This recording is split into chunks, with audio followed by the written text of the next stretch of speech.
Business owner Michael Burns is in his office going over his company's numbers for the last quarter. The numbers are off by a reasonable amount and he can't seem to figure out why. He's gone over it several times and is starting to think someone is stealing from him. He thought he could trust everyone that worked for him and doesn't know what to do.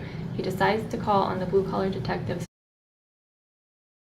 It's a slow day at the blue-collar office when Deputy DeBow receives Mr. Burns' call. DeBow listens as Burns tells him about the problem at his company. He hangs up and gathers Detectives Grace and Scott to fill them in on what's going on, and they head for Mr. Burns' office. The blue-collar team arrives and is ready to crack the case. Detective Scott asks Mr. Burns if there is anyone he has in mind that could be doing this. He mentions his newest manager, Joe. He says Joe seemed like the perfect guy for the job, but is lacking in the skills needed to manage his team, and they are falling behind because of it. He also received some complaints from other employees about him. He had stuck up for Joe, but is now starting to question his instincts on this and his ability to trust Joe. The blue-collar team decides it's time to talk to Joe. They find him as he's on his way back to his desk late from lunch and approach him for questioning.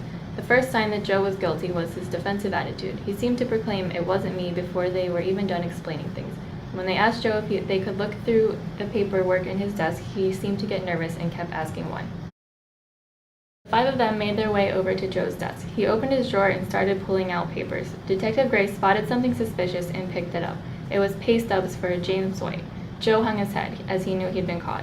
It seemed Joe had created a fake employee and been keeping the checks for himself. Mr. Burns was distraught at the fact that one of his employees could betray his trust in such a way. Joe promised he would give every penny back, but there are no second chances here. He is told to pack up his things and leave immediately. The blue-collar detectives escort Joe out of the building. Mr. Burns is embarrassed that such a thing could be going on in his own company without him realizing it. He can't believe he stood up for Joe all those times. Detective Grace tells him he's only human. Next time he'll be sure to hire someone who is more trustworthy and honest. This just reminds him that you never know how things will turn out.